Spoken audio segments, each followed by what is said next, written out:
Eu poderia começar o vídeo explicando o que é um iceberg, mas a essa altura já existem tantos vídeos e de tanto assunto. Tipo, tem iceberg do Ben 10, Scooby-Doo, do Pica-Pau. A ideia de fazer esse vídeo veio quando eu tava pesquisando sobre o campeonato do gelo, sabe? Aquele de 50. E apareceu um post do Reddit, que era o iceberg do grande campeão do gelo.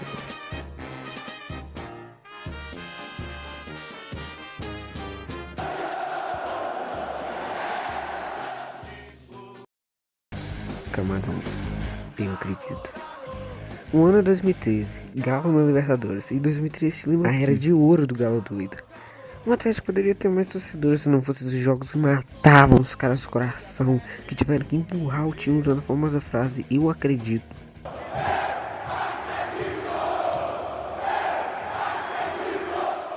Pulando a fase de grupos e as oitavas daquele ano, temos as quartas, Tijuana adversário, e depois do Galo conseguir empatar o primeiro jogo, no segundo, outro empate. Só que o Galo tava passando pelos gols fora, até que no último lance, pênalti pros caras.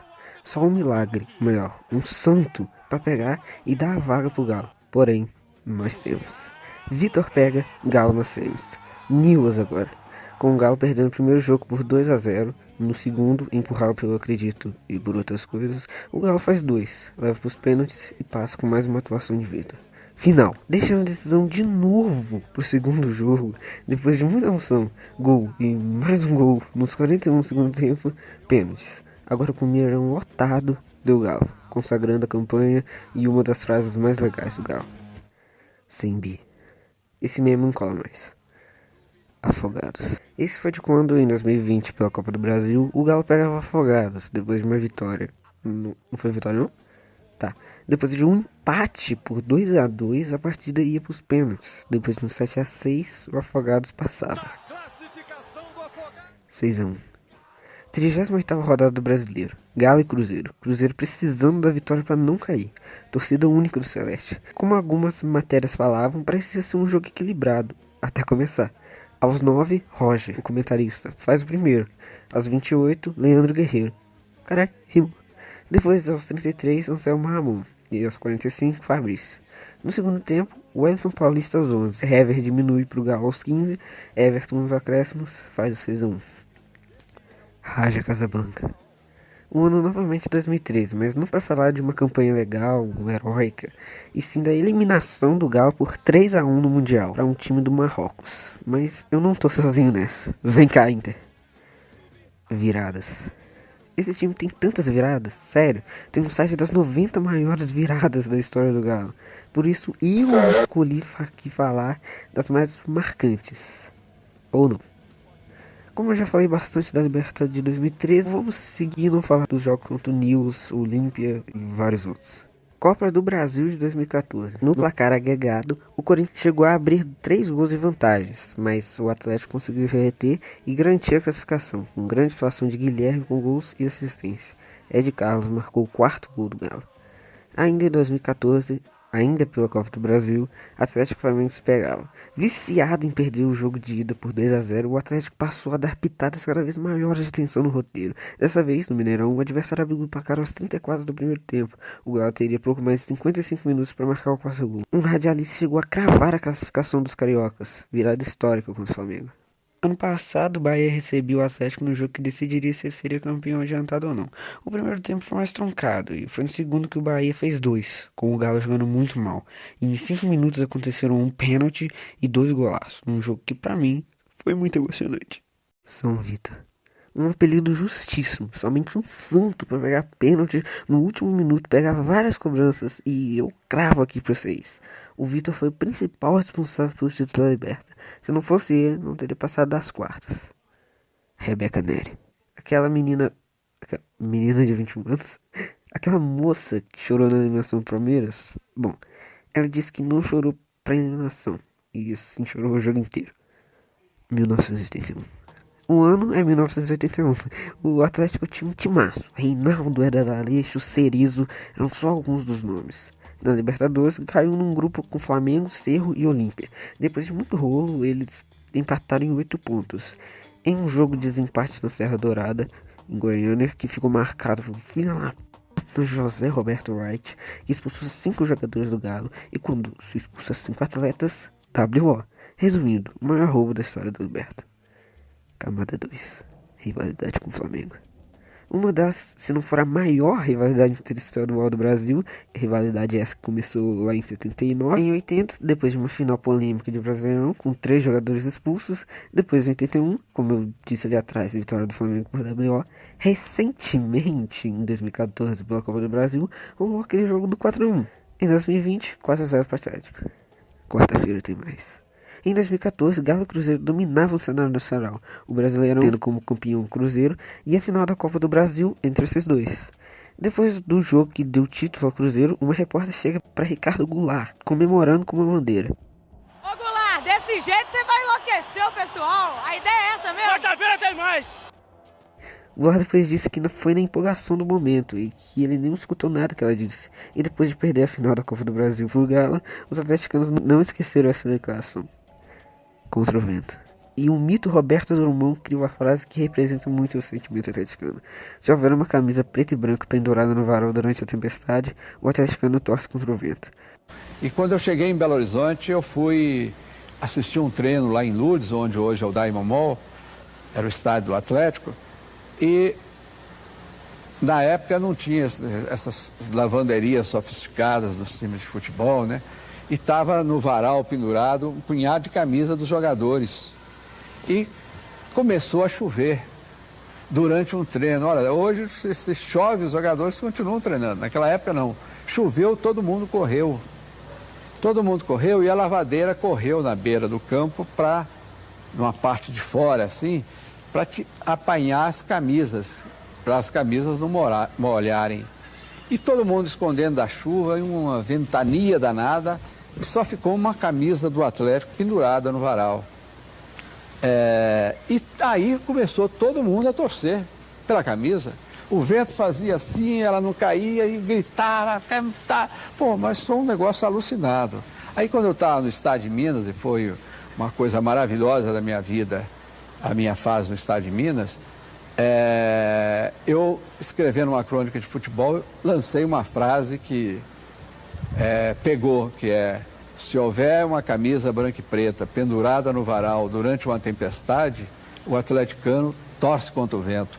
Aí pergunta, mas pô, como é que você sacou isso? Eu falei, não, eu vi isso, eu torci contra o vento. Vovó do Atlético. Nascida em Rio Espera, na zona da Mata Mineira, em 1920, Dona Ana Cândida começou a gostar de futebol muito influenciada pelo marido. Ele era goleiro de um time amador e torcedor do Atlético. Ainda no interior, Dona Ana tentava acompanhar as notícias do Galo pelo rádio e por jornais da cidade. Quando chegou à capital mineira, ainda levou um tempo até ela ir ao estádio. Com o tempo, venceu o machismo que ainda rondava o futebol e passou a marcar presença nos jogos do Galo.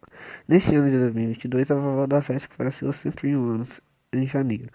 Ela, que sempre estava nos jogos do Galo, recentemente viu os bicampeonatos brasileiro e da Copa do Brasil. No seu centenário, foi homenageada pelo clube e por outros ídolos. Pacote para o Uruguai. Na semifinal da Libertadores, os atleticanos, confiantes com o time, compraram o ingresso para a final antes do resultado do jogo. Mas depois do Atlético ter perdido a vaga, vários deles começaram a vender os pacotes para a decisão do Uruguai. Campeões do Gelo. 1950. A delegação alemã chega ao Brasil para escolher um clube para participar de amistosos contra as principais equipes do país. Seja pelo trauma do Maracanã ou a proximidade da Segunda Guerra, espantou os clubes do Rio de Janeiro e de São Paulo, abrindo espaço para um convite oficial ao Atlético, que chega à Alemanha em 27 de outubro, seguido para Munique, onde fez sua primeira partida em solo europeu, contra o TSV 1860 Munique, vencendo por 4-3. Depois para Hamburgo, enfrentar o Hamburgo, vitória mineira, 4-0. O Atlético também jogou na Áustria, Bélgica e França. No total foram 10 jogos, 8 vitórias e 2 empates. Outros jogos agendados foram desmarcados devido ao desgaste dos atletas. Seriam Arsenal em Londres e Lille em Paris. Vários dos treinos e partidas ocorreram no inverno da Europa, debaixo de neve, o que levou a imprensa a referir ao clube como campeão do gelo, algo incorporado no hino atual. No retorno à capital, o Atlético foi recebido na Avenida Afonso Pena para celebrar a campanha. Rio Arrudas. Depois das oitavas da Libertadores, o Atlético e River se enfrentavam, e um cruzeirense confiante com a eliminação do Galo prometeu o seguinte: o Atlético não passa do River Plate, ele não passa essa fase. Se passar, eu pego água do Rio Arrudas. É um time fraco, não tem tradição, é um time que não tem camisa, não passa. Se o Atlético passar do River Plate, eu bebo água do Rio Arrudas. É promessa. Eu bebo água do Rio Arrudas. É promessa, hein? Cruzeirense. Depois de o Galo ter despachado os milionários, os atleticanos cobraram a promessa, mas promessa feita é promessa cumprida. Ou não. O Cruzeirense cumpriu a aposta, porém na nascente do Rio Arrudas, para beber a água um pouco mais limpa. A Record acompanhou o cara pagando a promessa. Depois de encher a caneca, Fabrício Brito deu um gole d'água. Um golinho tá ótimo, o gosto não tá muito bom não, misericórdia. 50 anos. Essa obviamente faz referência ao tempo entre o primeiro título de Brasileirão do Galo com o último. Anelka. Em 2014, Alexandre Calil anuncia Anelka como reforço, mas ele nunca se apresentou ao Galo. A versão de Calil foi que ele não se apresentou no prazo e que isso irritou o clube, que desistiu do negócio. Já a versão do ex-atacante é bem diferente. Em resumo, ele disse que estava 95% feito, que pediu para o Atlético 2 passagens para ele ser empresário, mas a primeira coisa que o incomodou foi um anúncio do então presidente Alexandre Calil. Anelka é do Galo, antes mesmo dele ter assinado o contrato. Mas Anelka disse que deixou passar, mas para piorar, o Atlético, no dia da viagem do jogador, para conhecer a infraestrutura do clube, conhecer essa cidade, só mandou uma passagem. Foi uma enorme falta de respeito. Por isso, eu não assinei com o Atlético. Fiquei em Londres e deixei a transferência dar errado. Anelka se refere a esse episódio como um erro de amador por parte do presidente atleticano. Camada 3. Brasiliense.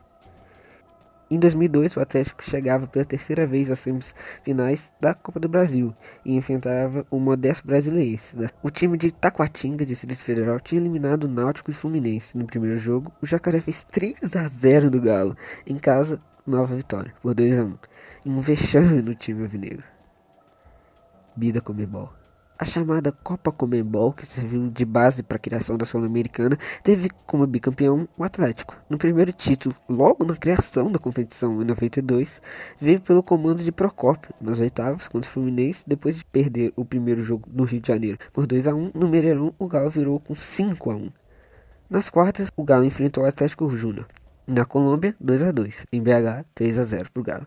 A equipe mineira enfrentou o El Nacional. Em Quito foi 1-0 para os equatorianos. No Gigante da Pampulha, 2-0 para o Glorioso.